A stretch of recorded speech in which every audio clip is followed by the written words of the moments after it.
കണ്ണൻ ദേവൻ കമ്പനിയുടെ ഉടമസ്ഥതയിലുള്ള Rajamala estate Covid മഹാമാരിയുടെ കാലമായിരുന്നതിനാൽ മറ്റു സ്ഥലങ്ങളിൽ പഠിക്കാനായി പോയിരുന്ന ചില വിദ്യാർത്ഥികൾ ഒഴിച്ച് കുടുംബാംഗങ്ങളെല്ലാം എസ്റ്റേറ്റ് ലയങ്ങളിലുണ്ടായിരുന്നു. ശക്തമായ കാറ്റിലും മഴയിലും വൈദ്യുതി ബന്ധം വിച്ഛേദിക്കപ്പെട്ടിരുന്നതിനാൽ ഭൂരിഭാഗം പേരും നേരത്തെ ഉറക്കം പിടിച്ചു. രാത്രി 10:45 ശേഷമാണ് ഉരുൾപൊട്ടൽ ഉണ്ടാവുന്നത്. പുലർച്ചെയാണ് ദുരന്തവാർത്ത പുറംലോകമറിഞ്ഞത്. സംസ്ഥാന സർക്കാരിന്റെ മിഷണറി ഒന്നാകെ രംഗത്തിറങ്ങി. 66 പേരുടെ മൃതശരീരം കണ്ടെത്തി. 4 പേരുടെ ശരീരം ഇനിയും കണ്ടെത്താൻ കഴിഞ്ഞിട്ടില്ല. കോവിഡ് അതിന്റെ തീവ്രതയിൽ നിൽക്കുന്ന സമയമായിട്ട് പോലും മുഖ്യമന്ത്രി അടക്കം സംഭവസ്ഥലത്ത് എത്തി. പെട്ടിമുടി ദുരന്തത്തെ അതിജീവിച്ച കുടുംബങ്ങൾക്ക് കുട്ടിയാർ വാലിയിലാണ് വീട് വെച്ചു നൽകിയത്. எங்களுக்கு அன்னைக்கு கேரளா சர்க்கார் எங்கள் 8 பேருக்கு தப்பிச்சவங்களுக்கு இடம் கொடுத்து வீடு கட்டி கொடுத்துருக்கு. அதே போல் எங்களுக்கு அறிவிச்சது ஒரு 50,000 ரூபா அறிவிச்சிருந்தாங்க அடிபட்டவங்களுக்கு லிஸ்ட்டில் மெடிக்கலுக்கு.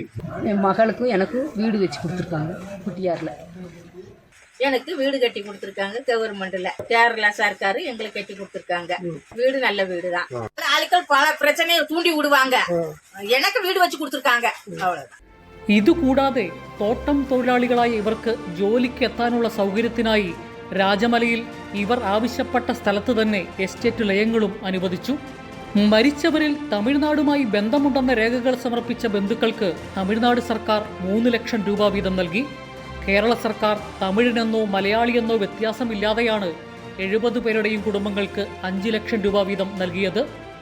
പ്രത്യേക മന്ത്രിസഭായോഗ തീരുമാനത്തിലൂടെയാണ് ഇനിയും കണ്ടെത്താനാകാത്ത 4 പേരുടേത് ഉൾപ്പെടെയുള്ള കുടുംബങ്ങൾക്ക് തുക കൈമാറിയത്. ജില്ലാ ഭരണകൂടം വഴി കേന്ദ്ര സർക്കാർ കൊടുക്കും എന്ന് പറഞ്ഞ തുകയാണ് വെറും വാഗ്ദാനമായി ഒതുങ്ങിയത്.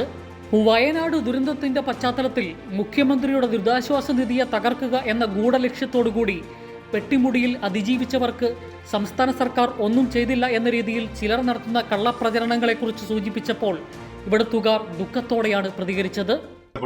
മക്കൾ മാത്രം രക്ഷപ്പെട്ടവരുണ്ടായിരുന്നു തിരുവനന്തപുരത്ത് അവിടെ ഇവിടെയൊക്കെ ആയിട്ട്.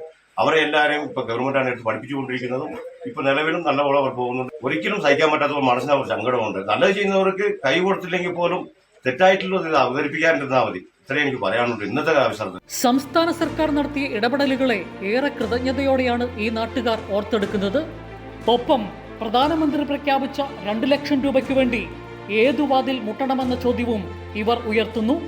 കൈരളി ന്യൂസ്, ഇടുക്കി.